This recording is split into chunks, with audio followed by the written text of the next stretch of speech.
So Arshal, why don't you start by introducing yourself? Okay, that sounds good. So I'm actually a third year student going this fall, and I study at Schulich. So at Schulich, I'm doing an IBA degree, which is like international BBA, and I'm from Delhi. And to be precise, I'm from South Delhi. Yeah. Fair enough. So we're both in the same program. Yeah. And so today we're going to talk about the process of college and university applications and the factors he considered to make that decision to come to Schulich. And then we're going to talk about the visa time and the application process times and the English proficiency test requirements. Sure. Then we'll move on to living in Canada and the differences in the lifestyles in India versus after coming here. Then we'll discuss university life and the transportation, if you used it or not, and the impacts on your life based on the decisions you made to come to Canada. Sounds good. Yeah. So let's start off with talking about how many programs and what programs you applied to. Okay. So I actually applied to all over the world. So one of my few targets were Canada, US, and Hong Kong and Singapore, to be precise. So among these four, I applied to numerous within Canada. I applied to pretty prestigious programs. One being at Schulich, the IBB program. Yeah. Then I applied to UBC, and they had an international economics program. In that, they only select 80 kids. Yeah. So that was pretty good program as well. Then I applied to Queen's Business School. Yeah, I got into that as well. Then I got into McGill. And lastly, I applied to Rotman. That's pretty good. Yeah. So why Schulich? Why did you decide on coming here? If I have to choose, I'm probably going to choose why Canada first. Why Canada, yeah. Sure. Yeah, among all destinations. One of being the Trump factor. When in 2017 was just Trump just came in and they did restrictions. So being a non-STEM program like business that I don't have an option to stay. Yeah. After after I graduate, and only have a year, and most of the companies don't hire you for a year, and getting a extension like such as H1 is pretty competitive. Yeah. So that's made an interesting factor, because I mean that only affected like people after 2017, but had a massive impact on a lot of people and a lot of students. True. Yeah, they gravitated towards Canada, and secondly, even before Trump, there has been uncertainty about the fact that H1B is a big restriction coming, especially for a non-STEM course, which is like science, technology, engineering, and mathematics. If you're not doing that, you're screwed. So and among other countries, I think I want to get a North American experience, so that's why Canada seemed pretty obvious. And to go back to your original question, the reason I chose Schulich among all programs, first is I wanted to study business. And and secondly, Schulich at the end was a pretty prestigious school, and thirdly I got a full ride scholarship which covered my full tuition and majority of my residence, so it was like 35K a year. That was really good. It's on a renewable basis, so that was a big factor too, financial decision. And other business programs, let's say Queen's and Rotman, were pretty expensive and weren't giving out a good ROI. We're talking about that. That was one of the factors then, right? The finances and the value that you get out of the degree and the program itself after. Sure. So like how long did the application process take? Like since you started researching what programs you want to go for, and then you applied there, and then they got back to you after like certain number of days. Like, you mean preparation or just preparation, and then how long the application actually took? So actually, it's a saying that if you wanna apply to let's say Harvard, right, you should start from kindergarten. But that wasn't the case for me. I woke up pretty late, like I want to go abroad. So I had a thing back in mind that I wanted to go abroad. So but I started actually in grade 11th. And that's I think should be the ideal stage you should, because usually actually 9 should be the 9, because 9 and 10th you because they look at your grades starting 9th. They do. Even though internationally, like even if you apply to Canada or US, it's same all over. So they look at your whole high school record from 9 to up to 12th. And also they look at extracurricular activities. So whatever you start 9 and 10th, 11th, 12th would be a good place to further enhance it and to do well. Yeah. And 9 and 10th would be kind of starting point. So I was pretty late because my 11th was the starting point. Yeah. So I had decent grades. It worked out. Decent grades till 10th. So 11 and 12, be good in academics. Yeah. Whatever you're doing in 9th and 10th grade, whether it's sports, music, whatever you're interested in, or even community service. Yeah. Have that and further do well on that. And the application process, the applying process starts in 12th 12th grade around December and January. Right. So deadlines, first application is the Ontario application. Yes. If you're applying the common application, which is like you get to OUAC. So you apply OUAC, there's a deadline, and after you've gone through OUAC, you apply to specific schools, whatever you're interested in. So and for you, on the other hand, if you're applying for UBC, which is in British Columbia, it's a separate application for that. Yeah. And under new rule at UAC, you can only apply to 3 universities. Yeah. Really? So, only 3. For international students? Even for international, even domestic as well. Really? Yeah, that's my sister is looking into it, and she's Yeah. like only 3 universities. Yeah, That's crazy because I applied to like 6, 7 programs at least. Really? I mean, yeah, for OUAC, I applied for. Maybe it was 3 schools at that time. Really, I applied to Rotman, Queens, Schulich, Laurier, and what was it? And a couple of backup programs. As Actually, well, I think it's 5. I think it's 5. Oh, yes. But Oh, yes. for domestic, I'm pretty sure it's 3 now. Change the rules, so Really? I That's recommend very looking into that. That's very So I applied to I remember I applied to when OUAC I applied to Waterloo. I didn't proceed with that, but Rotman, Waterloo, Queens, and Schulich. So it becomes 4. Yeah. And there was 5 and then. and then there was 5, UBC and McGill were separate applications. for outside Ontario. Yeah. So फिर जब admission letter मिल गया, जब acceptance letter मिल गया, तब visa application का कितना time लगा? And I got the acceptance with the April, March. I think March. So they come back to, if you're applying to like pretty competitive programs, interviews are like a part of the process. So interview मेरा हो गया था मार्च में, so April तक I think आ गया था. And like if you apply to any other scholarships, उनकी separate applications होती हैं. कुछ की like they offer you with admission. So they get back to you on that on April end of April, starting May.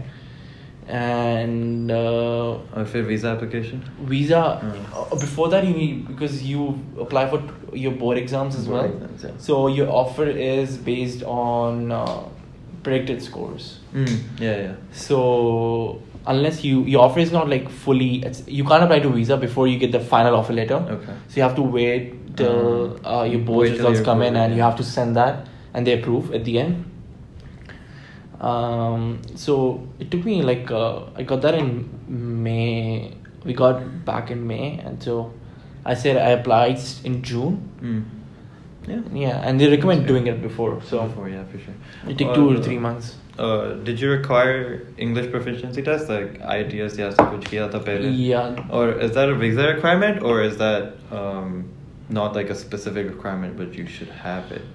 Yeah, so it ranges upon the school requirements, which university you're applying to. Because some universities say if you're studying in English medium school, so you don't need TOEFL or any English proficiency test. Yeah, because because if you're studying English throughout your school life, you don't need, if you get good grades.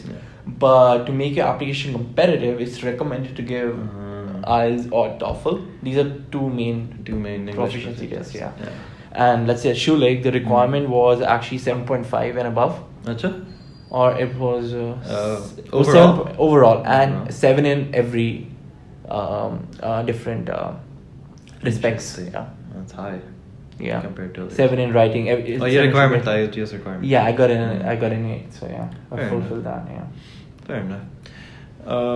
So let's come back to the factors on your decision to coming to Canada and Schulich, and focus on career opportunities, and if there was any help if career opportunities played a big role in your decision, and how has that worked out here at Schulich, I guess, or in Canada? Yeah, the career opportunity is a big prospect. As I mentioned that I wanted to work in North America, the main reason was the fact that you have numerous opportunities. And Toronto itself, like where Schulich is, it's becoming one of the main IT hubs, and there are new investments coming in. So the new opportunities being created. And it's already a big accounting and financial sector. So that's good. And plus new investments from IT makes it a very practical choice actually to work in Toronto. Yeah, and it is one of the major factors. There's a lot of colleges in Toronto too, like George Brown or many community colleges. Here. Like there's a lot of colleges that have access to that too, and connections with the industry. So I think except like our program too, a lot of it is based on networking and making those valuable connections, but also do you think the career center helps, or not so much for our program? I don't know. You didn't get the career center for university. If it helps, if it helps, then it definitely helps. Okay. So it's one of the most underutilized resources, especially at Schulich. But if you go in there, they have a lot of say for the companies because they are the ones who recommend you. If you're applying to big, huge companies that are like, let's say McKinsey, let's say. So if you're in the good books of Career Center, they can recommend you further. Really so so they're pretty huge help because you get not only industry connections, you can also get help from mock interviews or resume preparation, cover letters, and that kind of like application stuff. So and they also guide you at the end. So what do you want to do? They lead you to the right direction. So I think that's career centers are pretty crucial. And I think majority of the colleges, I think if not all of them, have a career center that are helping you out for applications, resume building, and some even have for like specific certain programs within that university. For sure. So you worked at Dell, right? That's intern first year at Dell. So how was that for you, or did you think when you were coming from India in the first place, were you thinking about internships? And how did you get that, I guess? So eventually that was my goal, but I didn't expect to get in first year because it's competitive first 2 years of your school. So luckily how I got it through was I did a case com. And Schulich में बहुत सारे case coms होते हैं, like numerous case coms, essentially like business simulation. So which is very uncommon in India, but it's like a competition where you're in a simulated environment and you solve real life business problems. And so there was a competition within Schulich, and the winning prize or one of the competitions was that you get interviews from Dell. So luckily we came in third, and we got the interview. And I think there was another girl who were from Schulich who finally got the offer. That's pretty nice. So that was my process. And on that note, I really enjoyed my internship. It was a new culture. First of all, it was like a big cultural shock because I never worked in India. It was my first time working that too in a foreign country.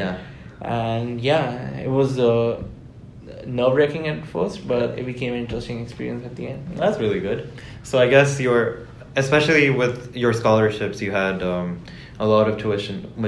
All of the tuition was paid off, or? So the actual fees at Schulich, let's say, is like including residence, extra stuff is 42K per year. 42K CAD, and it was 35K CAD. That's really good. So applying for scholarships really helps. And some of them have different applications too. The one that I applied was through the main university, which is York, and Schulich is part of that.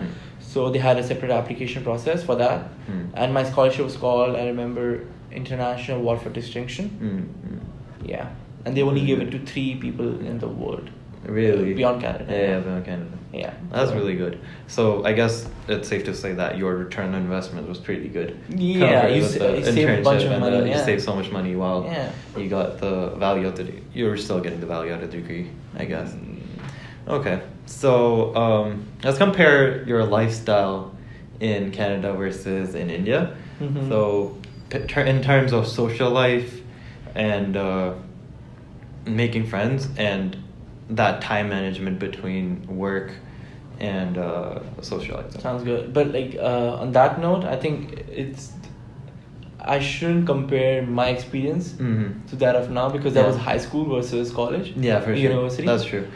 What I can do. But there's always a cultural difference. Yeah, I come to that. But what I can do is I can compare my friends who are studying in India versus my. That's fair.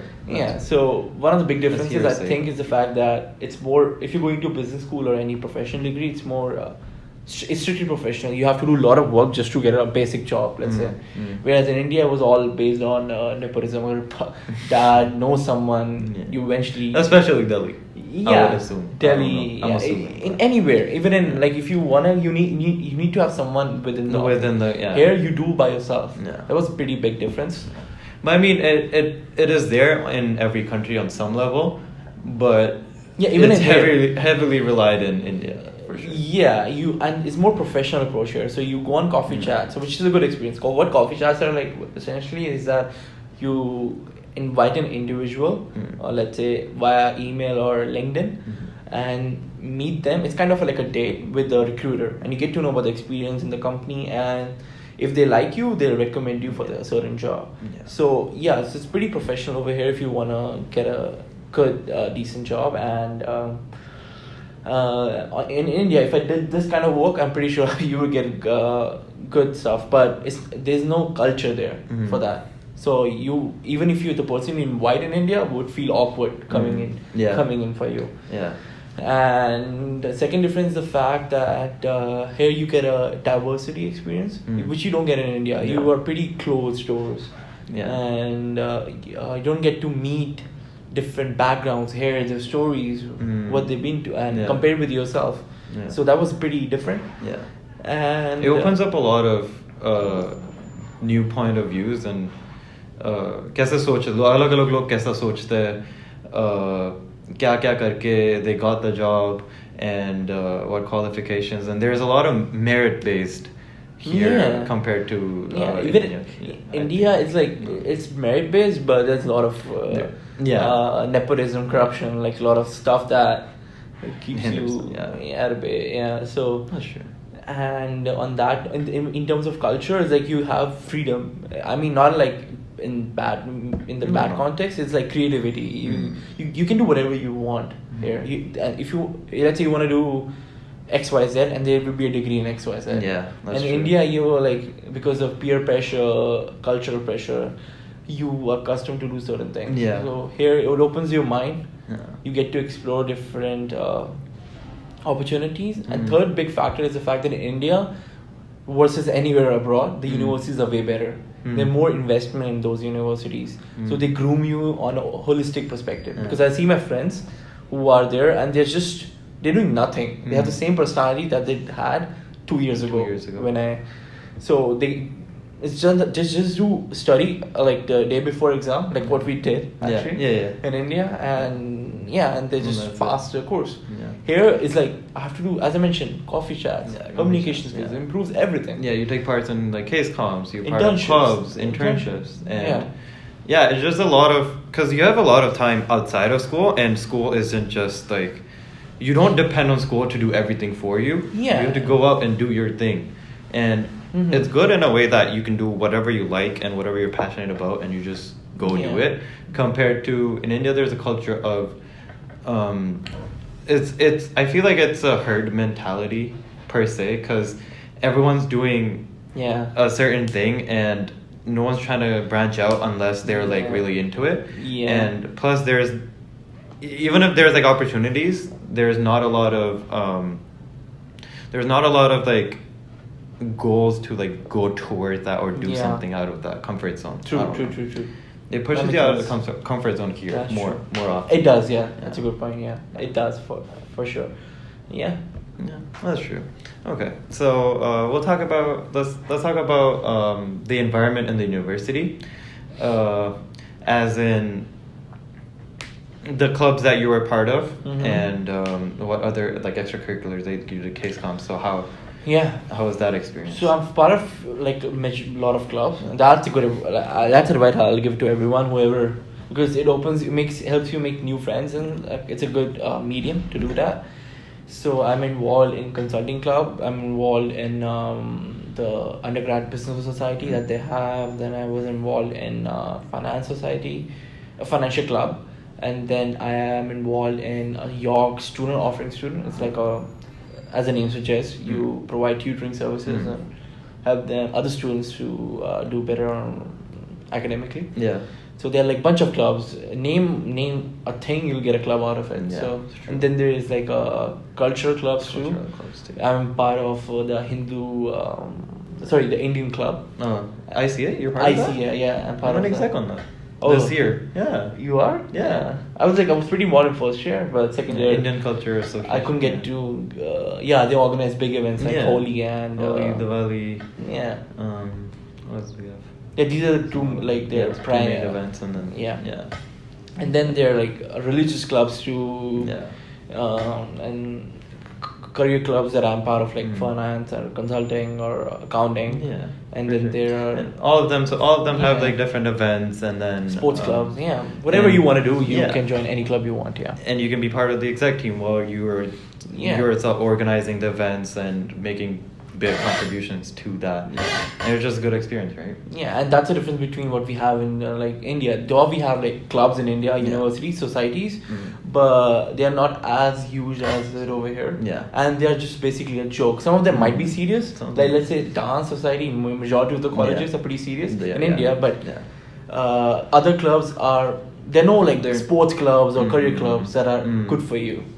So there one or two might be, but here is like every club is pretty good. That's true. Okay. So you lived on Res for the first 2 years. Yeah. Right?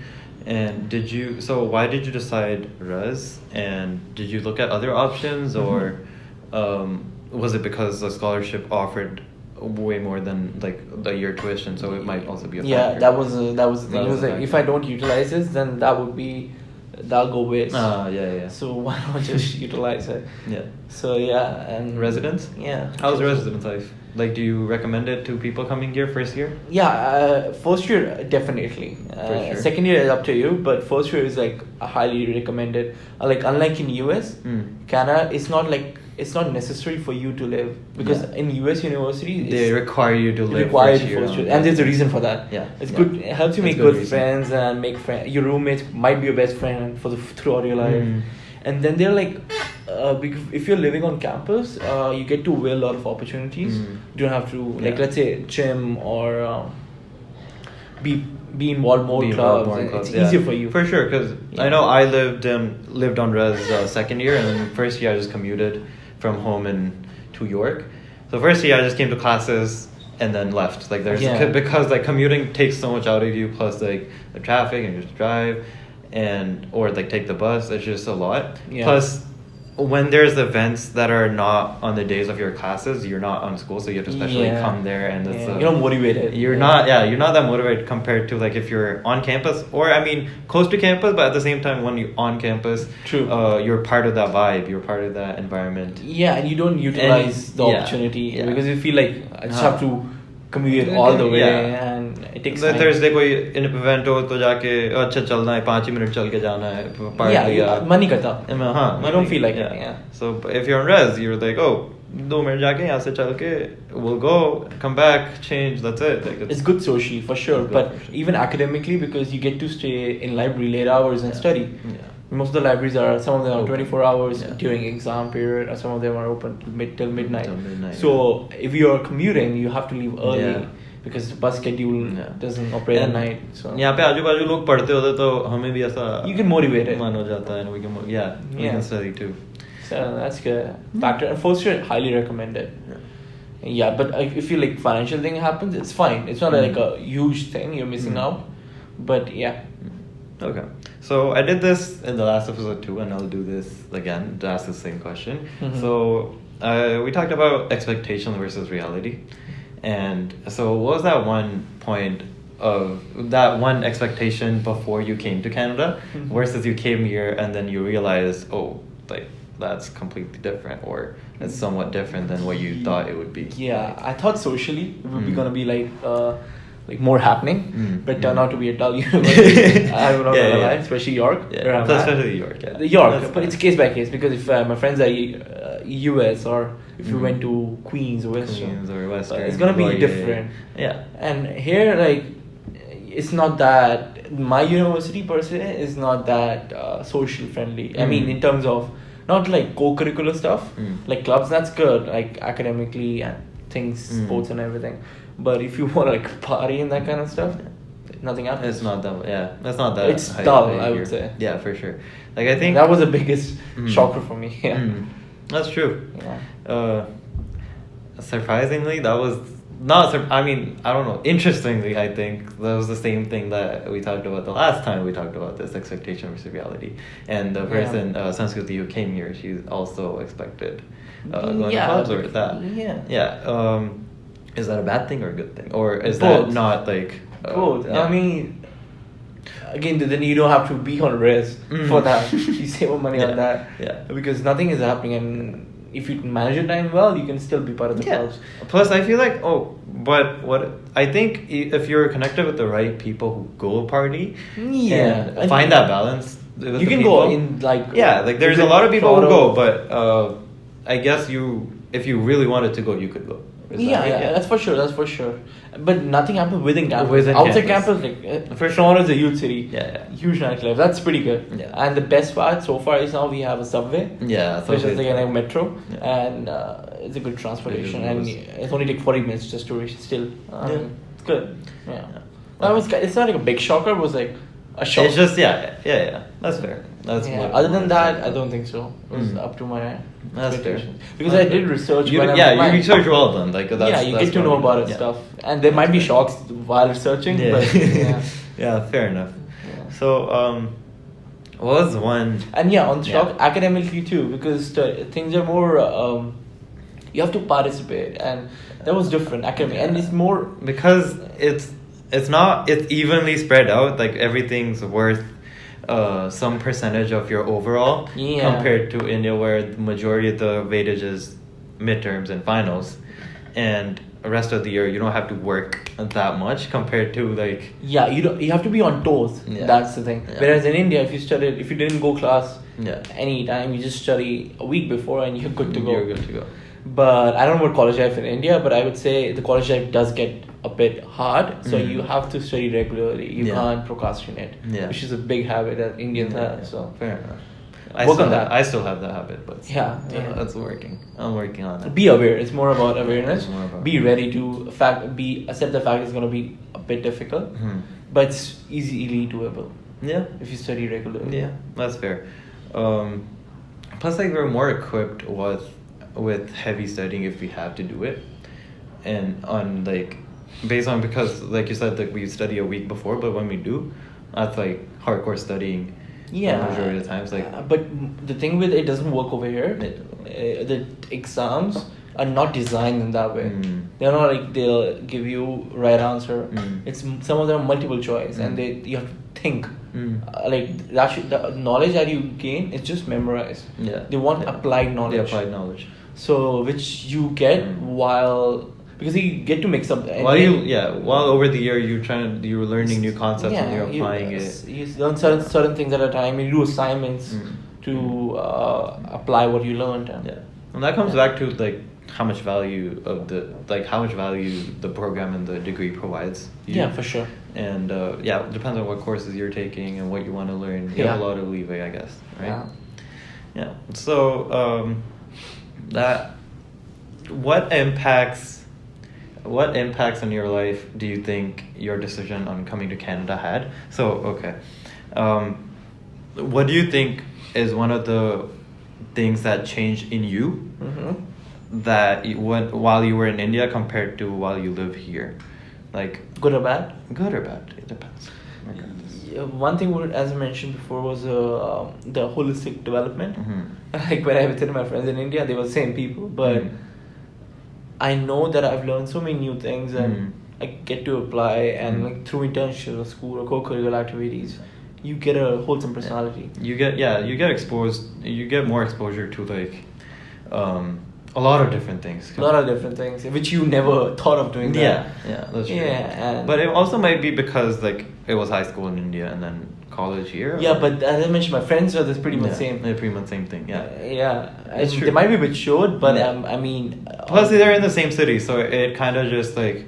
Because you grow up there and you live there, it's just kind of the same mentality. Nothing changed for them. Unless you're like breaking out of it. Yeah. That's where the change comes. So. Yeah, change the rather for sure. Yeah. That's true. And sorry, what was the question again? Impact. Yeah, like the change in you. That was one. That's the next one for sure. Yeah, and secondly would be. I mean, you get to live by yourself. Like if you're living on residence or anyway, you're coming to a different foreign university, or even country, you're changing whatever, any city, it doesn't matter. But you get to be independent. Yeah, you get to do your own laundry, wash your dishes, and all that kind of be independence. That's true. Thing. Yeah, and that too in a different country changes a bit. It does. And there's a lot of cultural differences coming with that. And like the process of like even like growing groceries, that is a lot different than compared to India, and third thing would be third thing would be my mind open. So where like, okay, that sounds a bit weird, but like let's say LGBT stuff, you won't see stuff in India which is frowned upon. Here is your values change. You look at these things more positively, more differently. Yeah, you get a perspective from their own, right? And in India, you didn't get these perspectives. It's interesting. Same applies to culture because there's so many cultures here. You get to learn their background and what they're going through. So you become more open-minded. Yeah, that's true. So okay, the last thing that we're gonna talk about is one recommendation that you would give to people in the process of coming here and applying, and what they should take care of, or something that they should prepare for before or something. Research well. Because many people they choose university without even looking at other options. So research well, I mean not only like universities, look at their financial assistance programs. They might have certain scholarships you're not unaware of, because the scholarship that apply not many people knew of, to be honest. It's not that common. They don't advertise it. So you have to look into it. Go on the university events if they're happening within your city or around your city. Highly recommend. Talk to the college officials. And so do a good research. And and do, because some people, even if if your research is short, like when you're applying, you might miss out on certain requirements. In fact, like let's say IELTS. Getting 7.5 for this program, you might know you have to give IELTS, but you don't remember what score you need to get. Look at like the requirements, do research, make good like Excel sheets. I would recommend. And that's really good. And second thing would be like it's not. You can also take help from external partners. Because related questions. Did you like talk to an advisor or like career counselor or something? Because I'm applying to US, because USM is a pretty tedious process, and so is Canada for sure. Because Canada is like not many people know about this, so getting help from people who knew about the application, they can help you out for sure. So I had like 2 advisors. That's good. Okay. One for just for US, and that was and second one for like overall. And third one was for my essays, because essays are pretty interesting. So third advisor for my essays, and who helped me think, because we're not accustomed to write.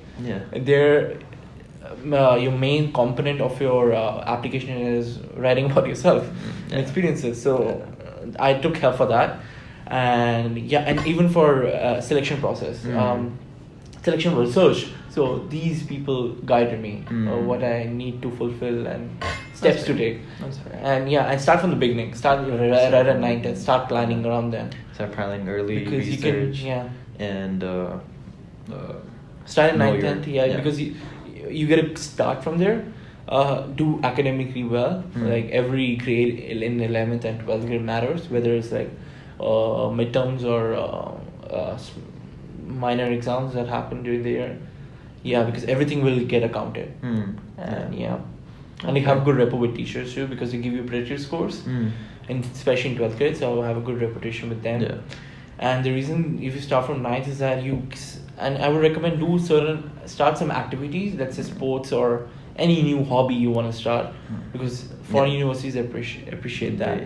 Let's say you start I know a friend, let's say he's in actually University of Washington, Seattle. He started playing tennis in end of ninth grade. Yeah.